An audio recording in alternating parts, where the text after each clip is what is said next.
Social মিডিয়ায় viral হওয়া একটা গান কৃষ্ণসোনা নিজের গলায় গেয়ে তো শোনালোই, তার সাথে সাথে নাচ করে দেখালো। সবজি না থাকলে পেঁয়াজে আর বেসন দিয়ে বানানো এই রেসিপি গরমে অদ্ভুত একটা তৃপ্তি এনে দিতে পারে। চলে এসেছে কৃষ্ণসোনা স্কুল কিট, সেটা আনবক্স করব তোমাদের সামনে। এই ব্লগটা কিন্তু জমজমাটি ব্লগ, তাই স্কিপ না করে পুরোটা দেখো, আশা করছি ভালো লাগবে। এটা কি ছাড়াচ্ছ? অনিয়ন। অনিয়ন আবার কি? অনিয়ন। অনিয়ন। অন বলো, অনিয়ন বলো, শিখে যাও তাড়াতাড়ি। হ্যাঁ বলো হাই। তাকিয়ে করতে হয় তো এইদিকে। এটা কি ছাড়াচ্ছ তুমি? কি ছাড়াচ্ছ? ছাদ ছাড়াচ্ছ? একটু হাই হাই গানটা করো।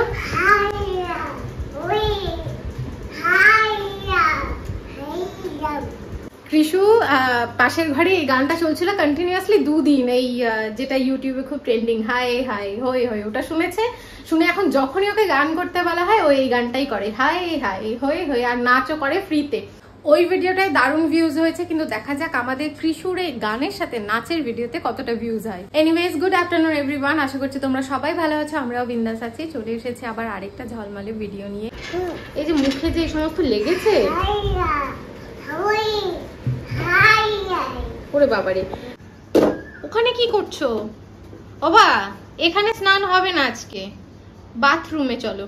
তো কাজ করে দিচ্ছ, তুমি তো হাঁপিয়ে যাবে বাবা, আর কাজ করতে হবে না, থাক। মা এগুলো সব ছুলে পরিষ্কার করে নিতে পারবে শোনা। একটা পায়রা ঢুকে দেখো কি অবস্থাটাই না করেছে এই জায়গাটায়। আরও একটা সর্বনাশ করেছে, সেটা হলো এই দেখো গাছটাকে কিরকম অবস্থায় করে দিয়ে গেছে, পাতা ফুলগুলো ভেঙেছে। তার সাথে সাথে এই যে ডালটা দেখতে পাচ্ছ, দেখো একটা ফুলও হয়েছিল, এই ডালটাকে ভেঙে দিয়ে গেছে। এখান দিয়ে নেটের এই ফাঁকা অংশ করেছে, এইখান দিয়ে ঢুকে ঢুকে এই অবস্থাটা করেছে গাছটার। কৃষুকে আমি খাইয়ে দিলাম, পুরোটা খাইনি, এই যে একটুখানি বেঁচেছে। আর আমাদের রান্না এখনো হয়নি, মানে আমার রান্না হয়নি, রিকি তো অফিসেই রয়েছে। তো এখন দেখি চটজলদি কিছু একটা বানাবো, কারণ সবজিও শেষ হয়ে গেছে। সবজি নেই বলতে শুধু আলু পেঁয়াজটা রয়েছে আর টমেটো রয়েছে দুটো, দেখা যাক কি বানানো যায়। সবজি না থাকলে আমরা ডাল আলু মাখা এগুলো তো বানাই। আজকে ভাবলাম একটুখানি, যখন ছাঁচ রয়েছে, বেসন রয়েছে, পেঁয়াজ রসুন আদা টমেটো রয়েছে, একটুখানি কারি বানিয়ে নেওয়া যাক। আর সেই রেসিপিটাও তোমাদের সাথে শেয়ার করা যাবে। এখানে সব তোড়জোড় আমি করে নিয়েছি। একটা বাটির মধ্যে আমি বেশ কিছুটা পেঁয়াজের কুচি নিয়ে নেব। এখানে 2-3টে মতন পেঁয়াজের কুচি রয়েছে। পরিমাণ মতন আদা রসুন কাঁচা লঙ্কা কুচি দিয়ে দিচ্ছি।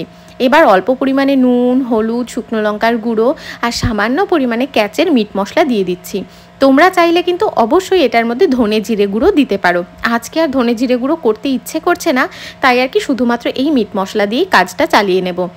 এবার এটার মধ্যে আমরা সামান্য পরিমাণে ছাঁচ অ্যাড করব আর ভালো করে মিক্স করতে থাকবো, যাতে করে আমরা যেই পকোড়াটা বানানোর ব্যাটারটা এখন বানাচ্ছি সেটা খুব বেশি পরিমাণে গাঢ় না হয়ে যায়, আবার খুব বেশি পাতলাও না হয়ে যায়।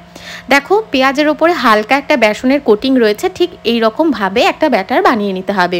তারপর গরম তেলে যেরকমভাবে আমরা পেঁয়াজি ভাজি, ঠিক সেইভাবে পেঁয়াজিগুলো এপিট ওপিট করে ভালো করে ভাজা করে নিতে হবে।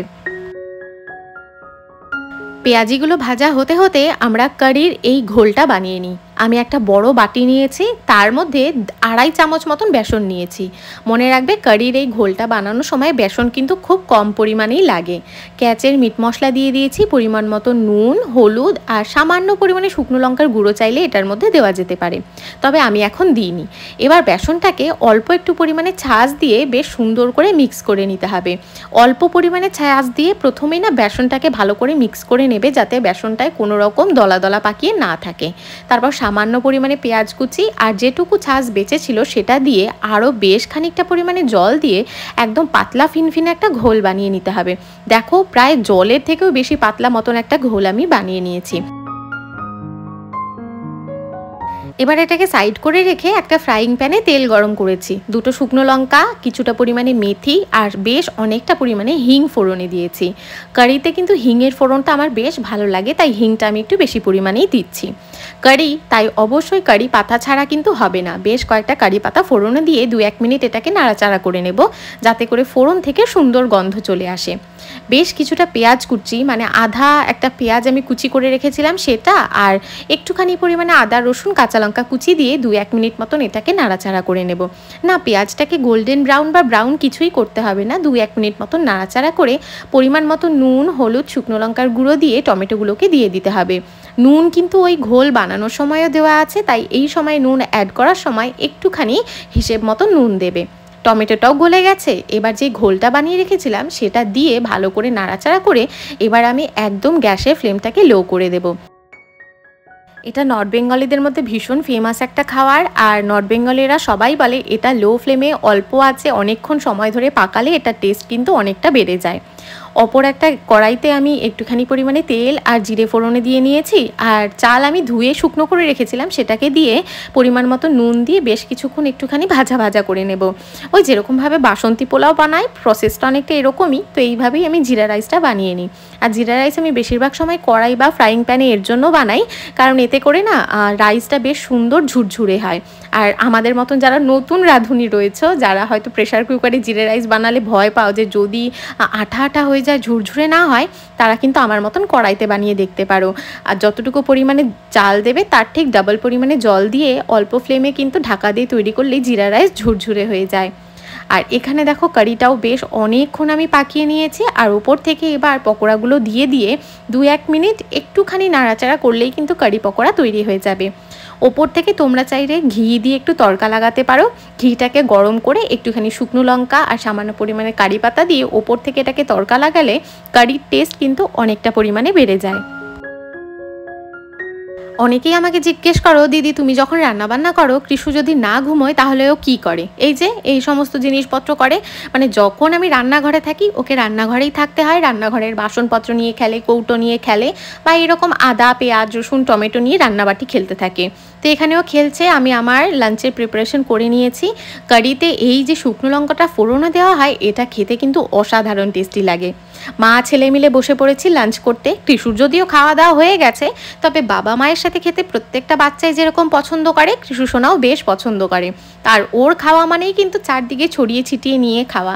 তবে যাই হোক, বাচ্চা মানুষ তো এইভাবেই নিজে নিজে খেতে শিখবে।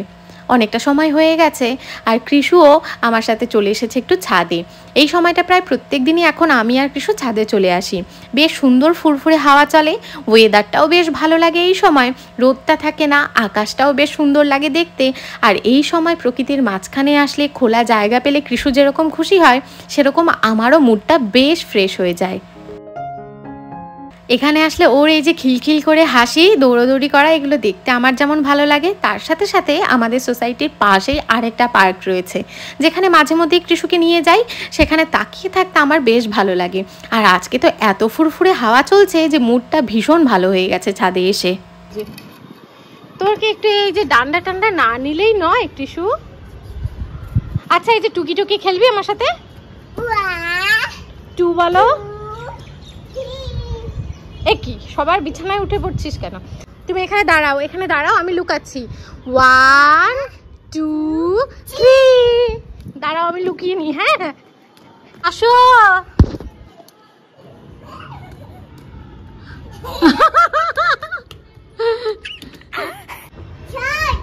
এইটাই তো ছাদ।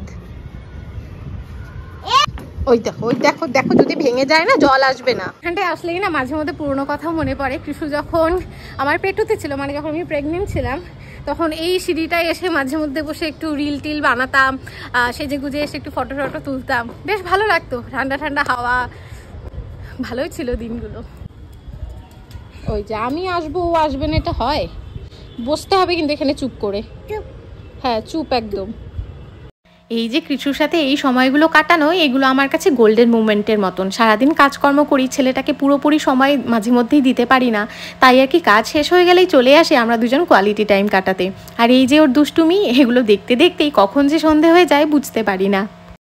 মাঝে মধ্যেই নতুন নতুন দুষ্টুমি মাথায় চলে আসে বাবুর। এই যে দেখো কারোর একটা বিছানার ওপর শুয়ে বসেছিল, তো খানিকক্ষণ ওখানে শুয়ে থাকলো, খানিকক্ষণ খাটিয়ার নিচে একবার ওদিকে যাচ্ছে এই জিনিসগুলো করলো, খানিকক্ষণ আমার সাথে ওর প্রিয় রাইমগুলো একটুখানি ঝালিয়ে নিল। তো এইভাবেই বিকেলবেলা মা ছেলে মিলে আমরা সময় কাটাই। আজকে তো এত সুন্দর হাওয়া দিচ্ছিল, আর আকাশের রংটা দেখো কি সুন্দর লাগছে। এরকম একটা পরিবেশে দেখবে আসলে নিজেরই মনটা অনেকটা ভালো হয়ে যায়। আর ছেলের সাথে এরকম কোয়ালিটি টাইম কাটাতে বোধহয় প্রত্যেকটা মায়েরই ভীষণ ভালো লাগে। কৃষু ছাদের থেকে এসেছি, অনেকক্ষণ হয়েছে। আমরা আজকে একটুখানি বসেই ছিলাম, মানে কৃষু খেলাধুলা করছিল, আমি একটু ফোন নিয়ে ঘাটাঘাটি করছিলাম। এই করতে করতে কৃষুর বাবা চলে এসছে, আর যেই না শুনেছে কারি চাওয়াল হয়েছে তারপর খিদে পেয়ে গেছে। আর বাবা তুমি এটা কি খাচ্ছ? সোনা বলো, বলো ভাত। হ্যাঁ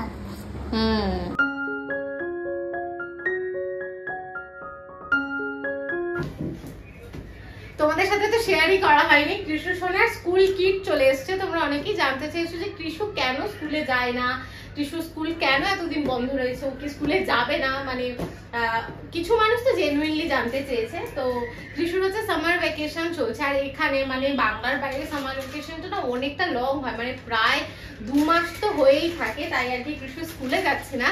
কিন্তু নেক্সট উইকের বৃহস্পতিবার থেকে কৃষুদের স্কুল আবার রিওপেন হচ্ছে, তো বৃহস্পতিবার থেকে কৃষু আবার স্কুলে যাবে। আর স্কুল থেকে এত বড় একটা স্কুল কিট দেওয়া হয়েছে, আমি তো প্রথমে দেখে ভাবছি এত পড়াশোনা করবে নাকি এই বয়সে, আমি তো পড়াশোনা করার জন্য ভর্তি করাইনি।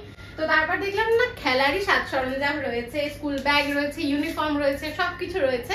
তো চলো তোমাদের সাথে শেয়ার করি। তো এই হচ্ছে কৃষুর স্কুল কিটের বাইরের দিকটা, আর ও হচ্ছে ভেতরে এই জিনিসপত্রগুলো দেখার জন্য ব্যস্ত হয়ে গেছে।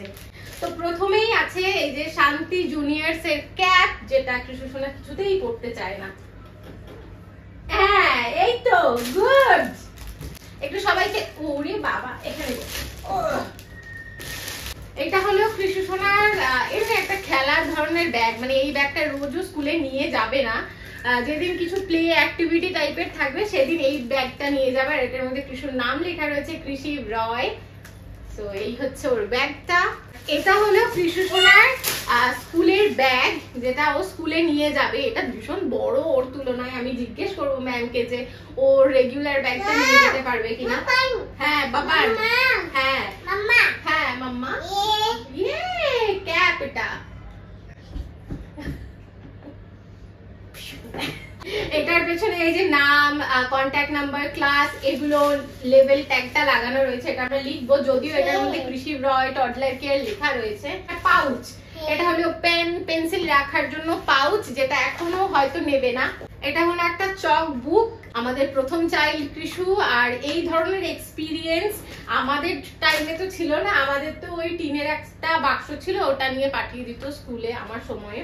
তো এই ধরনের এক্সপিরিয়েন্স আমাদের জন্য নতুন। এই বইটা বাইন্ডিং করাতে হবে, এই বইটা বাইন্ডিং করিয়ে স্কুলে জমা রাখতে হবে। এটার মধ্যে ওরাই স্ক্র্যাপ করাবে, এটা স্ক্র্যাপ বুক। এটা একটা মোবাইল স্ট্যান্ড, ওদের স্কুলের কোনো একটা অ্যাপ আছে যেটা দিয়ে কিছু অ্যাক্টিভিটি করানো হবে, সেটার সময় মোবাইল স্ট্যান্ডটা ইউজ হবে।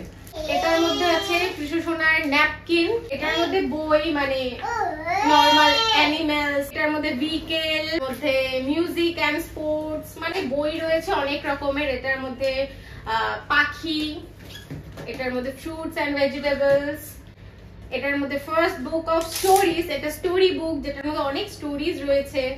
এটার মধ্যে রাইমস এন্ড সংস রয়েছে, তাছাড়া অনেক রকমের বুকস রয়েছে। এটা হচ্ছে কৃষু সোনার ডায়েরি, স্কুলের ডায়েরি, যেটা সব সময় ওর ব্যাগে থাকতে হবে। এটা হচ্ছে কৃষু সোনার আর্ট বুক, আমি জানি না ও কি ছাতা মাথা আর্ট করবে, কিন্তু এটা ওর হচ্ছে আর্ট বুক। আরো অনেক 2-3টে জিনিস রয়েছে যেগুলো স্কুলেই এখনো রয়েছে, যেমন ধরো কৃষুর আই কার্ড রয়েছে স্কুলে, আরো 2-3টে বই রয়েছে যেগুলো স্কুলে ওরা অ্যাক্টিভিটি করাবেন, স্কুলেই রাখবে। এন্ড আফটার দিওয়ালি ওগুলো আমরা পাবো। বড় ব্যাগ রয়েছে, যেটা বর্ষা কাদার দিনে নাকি কাজে লাগবে কৃষুদের। আর কৃষুর ইউনিফর্ম রয়েছে, 3টে ইউনিফর্ম রয়েছে। সেই ইউনিফর্ম গুলো আমরা একটু ফিটিং করাতে দিয়েছি, মানে লম্বায় অনেকটা বড়, ওই কারণে। তো ওইটা আমি কালকে দেখিয়ে দেবো, কালকে সকালে দিয়ে দেবে তো? আজকে দিয়ে দেওয়ার কথা ছিল, দোকানটা বন্ধ হয়ে গেছে। বড় স্কুল কিট দেখে আমি রীতিমতন অবাক হয়ে গেছি যে এইটার মধ্যে কি খাজানা রয়েছে এত বড় জিনিসপত্রে। আর এর অবস্থা দেখো, কেমন লাগলো কৃষু? কৃষ্ণ তো একেবারে ফটো তোলানোর জন্য রেডি। এই ভারী জিনিসটা আমি তুলতে পারছি না, ও একেবারে তুলে নিয়ে হাঁটাহাঁটি শুরু করেছে। তো আজকের ভিডিওটা এখানেই শেষ করছি। যদি কিছু ভালো লেগে থাকে তাহলে অবশ্যই আমাদের চ্যানেলটা সাবস্ক্রাইব করে আমাদের সাথে থেকো, আর অবশ্যই লাইক কমেন্ট করতে কিন্তু ভুলো না। তোমাদের সাথে দেখা হবে কালকে একটা নতুন ঝলমলে ভিডিওতে। Bye bye, good night and take care. শিশি শিশি পেয়ে গেছে।